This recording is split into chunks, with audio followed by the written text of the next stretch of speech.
Seorang pemuda modern melakukan perjalanan waktu ke zaman kuno. Mengangkat senapan baret, langsung mengambil kepala jenderal musuh ribuan mil jauhnya. Setelah berhasil menyelesaikan pemberontak, Feng, si pemuda bahkan tidak lupa mengendarai Harley Davidson membawa sang ratu pergi berkeliling. Phoenix, angin, bahkan berhasil membujuk sang ratu untuk mengenakan jala. Begitu sang ratu naik ke mobil, pemuda langsung menambah gas. Dengan deru mesin, melakukan drifting, melaju dengan anggun bersama sang ratu. Melihat jalan berlumpur di depan, pemuda tiba-tiba punya ide. Tak terduga bentuk tubuh sang ratu begitu menggoda. Hehe, oh, sang ratu, ini bukan salahku. Kalau harus menyalahkan, salahkan jalan ini. Jalan ini tidak rata, haha. Setelah berkata begitu, pemuda memilih jalan yang berlubang, hanya untuk membuat sang ratu dekat dengannya. Namun, begitu pemuda turun dari mobil, langsung memperhatikan liontin di dada sang ratu. Saat hendak menyentuh untuk melihat lebih dekat, namun dianggap sebagai seorang preman oleh kaisar wanita, pemuda itu segera menjelaskan. Dia hanya ingin menukar liontin di dada kaisar wanita dengan uang. Lagi pula, jika kaisar wanita ingin banyak artefak, mengandalkan gajinya yang sedikit pasti tidak mencukupi. Sekarang kas negara juga kosong. Pemuda itu hanya bisa memulai dari sini. Melihat kejujuran pemuda itu, kaisar wanita pun memilih untuk percaya pada pemuda itu. Lagi pula, baru saja dia menggunakan artefak untuk membunuh pemimpin pemberontak dari jarak ribuan mil. Setelah mendapatkan liontin, pemuda itu langsung datang ke zaman modern. Harga, menemukan bos industri barang antik untuk membantu memperkirakan harga pemuda itu. Harga, namun, bos belum pernah melihat liontin yang begitu indah, maka langsung menawarkan harga 5 miliar. Setidaknya senilai 50 miliar. Berapa banyak senjata dan perlengkapan yang bisa dijual dengan ini? Apakah kamu juga tertarik padanya? Jadi kamu juga tertarik padanya? Sejujurnya, saya juga memiliki sedikit pengaruh di luar negeri. Saya senang bisa membantu Anda. Sahabat kecil, apa yang ingin kamu beli? Aku ingin membeli. Aku tergila-gila padamu. Apakah kamu ingin menaklukkan dunia? Pemuda yang mendapatkan senjata langsung kembali ke zaman kuno. Tepat ketika bertemu dengan kaisar wanita di pagi hari. Saat kaisar wanita ingin menarik diri untuk bertemu sendirian dengan pemuda. Namun Perdana Menteri tiba-tiba berkata, Xiongnu telah mengumpulkan 300.000 pasukan besar untuk menyerang Dagan. Sementara pasukan besar Dagan, tentara Beiliang, di utara ditahan oleh pasukan Goryeo. Tidak ada lagi pasukan di istana yang bisa menghadapi Xiongnu. Saat itu, saat kaisar wanita bersiap-siap untuk pergi berperang dengan tekad mati, pemuda langsung berdiri.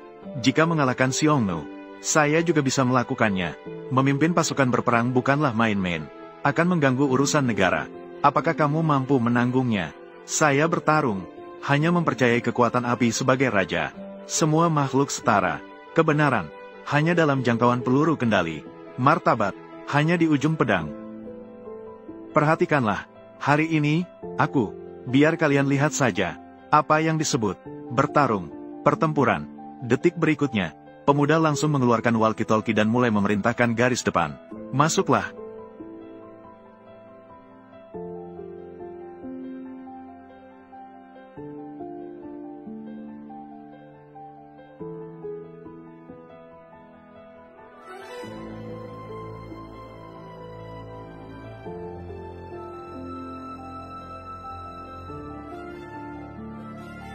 Bagaimana kabarnya? Apakah ada gempa? Ning Chen, apakah kamu menggunakan sihir? Apakah ingin merugikan kaisar? Kaisar, inilah rencanaku. Mohon kaisar pergi keluar istana. Semuanya akan jelas. Ning Chen, tenanglah. Ini adalah kembali ke kaisar. Ini adalah yang disiapkan oleh saya untuk kaisar. Senjata rahasia. Dengan mereka, jangan bicara tentang Xiongnu. Bahkan jika seluruh dunia menyerang, mereka tidak akan kembali. Baiklah, aku memilikimu. Ini adalah berkat langit.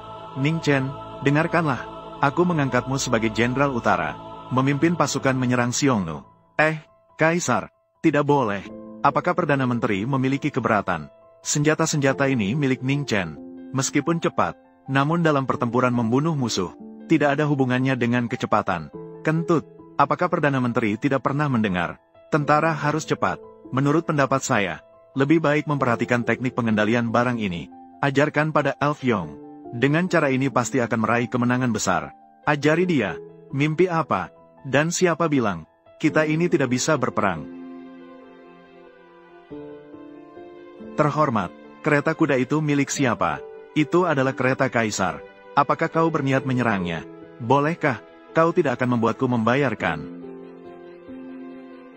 Kereta kaisar ini terbuat dari baja berkualitas tinggi. Aku hanya khawatir kau tidak mampu. Tidak punya kemampuan. Seorang pria tidak boleh mengatakan dirinya tidak mampu. Benar kan, Yang Mulia? Hei, kau. Semua unit sudah siap. Ke kiri 2 maju 6. Arah 11. Kendaraan Raja Chu. Tembak 3 kali bersamaan. Tembak.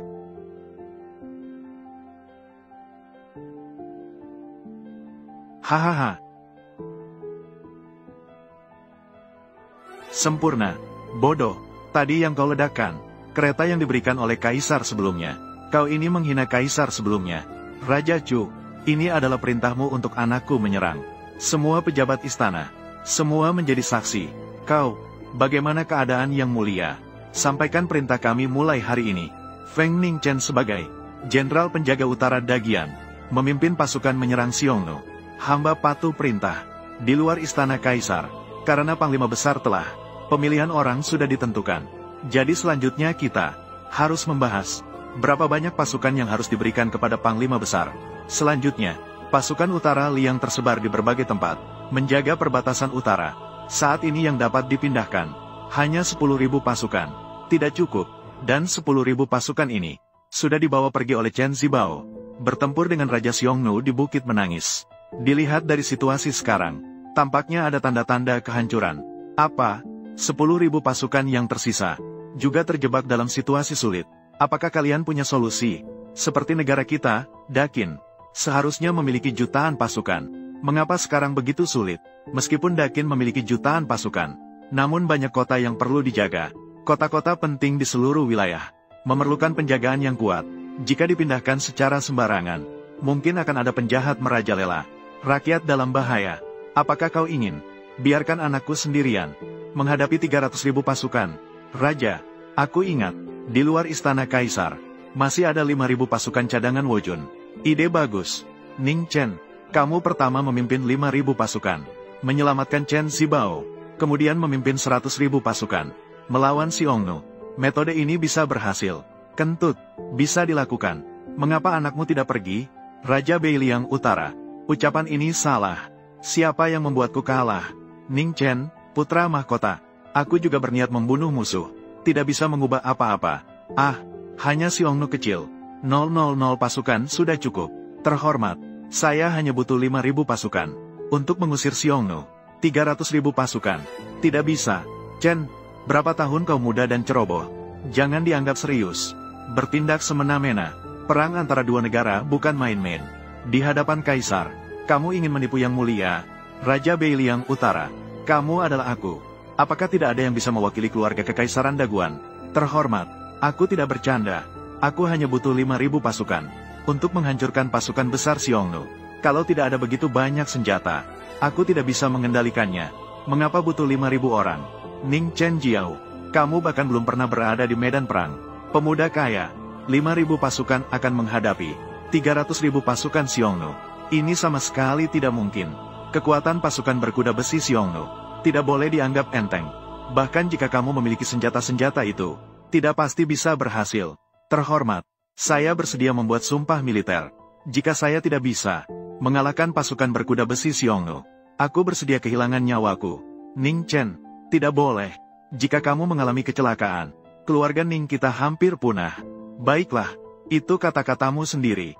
Jika tidak bisa mengusir Xiongnu, akan dihukum militer. Ning Chen, aku pikir kali ini kamu benar-benar mencari mati. Raja tidak bercanda. Jika kamu menyesal sekarang, masih bisa diubah. Yang Mulia, jangan khawatir. Saya berani membuat sumpah militer. Pasti bisa mengalahkan Xiongnu. Baiklah, aku percaya padamu. Ning Chen, kamu terlalu impulsif. Perdana Menteri setuju. Aku akan memberikan pasukan 5.000 padamu. Jelas-jelas ini untuk mengirimmu ke kematian. Tidak ada putri. Apakah Anda khawatir tentang saya? Aku sedang berbicara tentang hal penting denganmu. Yang Mulia, jangan khawatir. Saya berani menerima perintah militer ini. Saya memiliki keyakinan mutlak mengalahkan Xiongnu. Benar, Tentu. Hei. Terhormat, jika saya benar-benar bisa mengalahkan Xiongnu, tidak tahu apakah ada hadiah apa?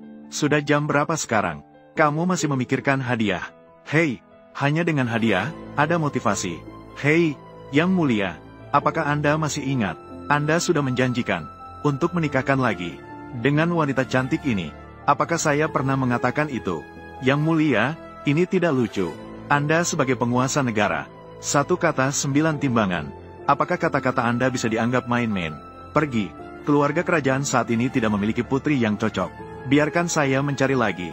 Tidak ada putri 0. Yang Mulia juga.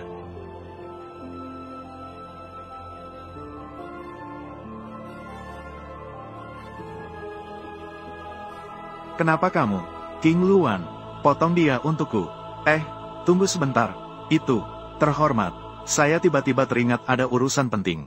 Saya akan pergi lebih dulu. Kita belum menikah. Bisa dipertimbangkan. Cepat pergi. Jika